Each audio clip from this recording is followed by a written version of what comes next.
Happening now, first at 4, a day of remembrance for those who paid the ultimate price for our freedom. Happening now, a deadly weekend in Texas, and the flooding continues. Happening now, it's 79 degrees under rainy skies in downtown Lansing. From your breaking news and weather authority, this is News 10 First at 4. Good afternoon. Welcome to First at 4. I'm Kirk Montgomery. Ann has the afternoon off. Our broadcast begins with breaking news on this Memorial Day. Police are investigating a shooting near Lansing's Old Town. Two suspects started firing at each other around 12:45 this afternoon. It happened on the 1200 block of East Grand River. Police say they found some evidence at the scene and from a home on the 1400 block of Congress. But police are still looking for the suspects. We will continue to follow this story and bring you any new information as it develops. A head-on crash near Albion last night leaves 3 people dead.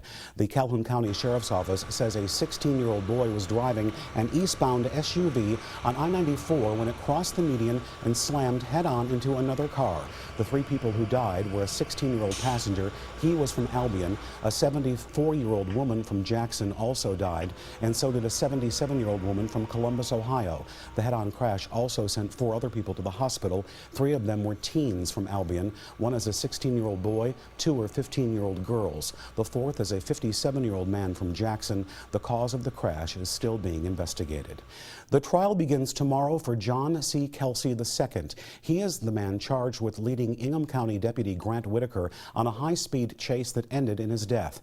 Testimony from the preliminary exam put Kelsey behind the wheel of the suspect vehicle, a 2003 white GMC Denali.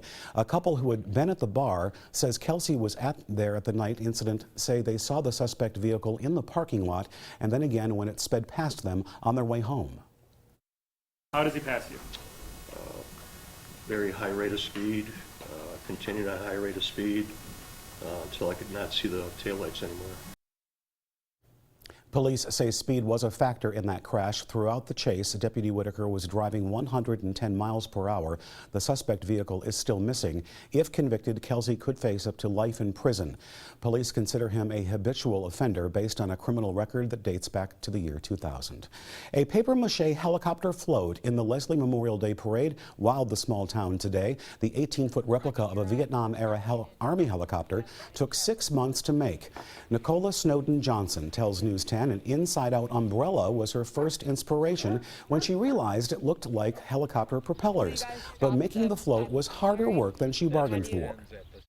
Everyone thought I was crazy, especially my husband. And then I got totally frustrated because I started doing this back just after Christmas and not really used to this climate working outside.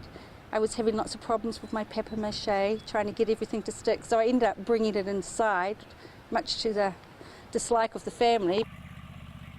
Snowden Johnson said military service runs in her family, and it definitely had something to do with her desire to make this float for the parade. Her husband served in the Marines after Vietnam. Her dad was in England's Royal Air Force, and she had an uncle who was shot down near Egypt.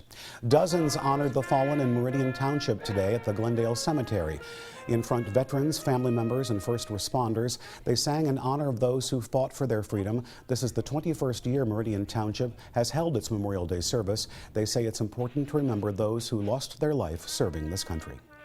Memorial Day is very specific. It's about men and women that died in the service of their country while serving in the armed forces. So it's not just serving, but it's those that gave their life in the service.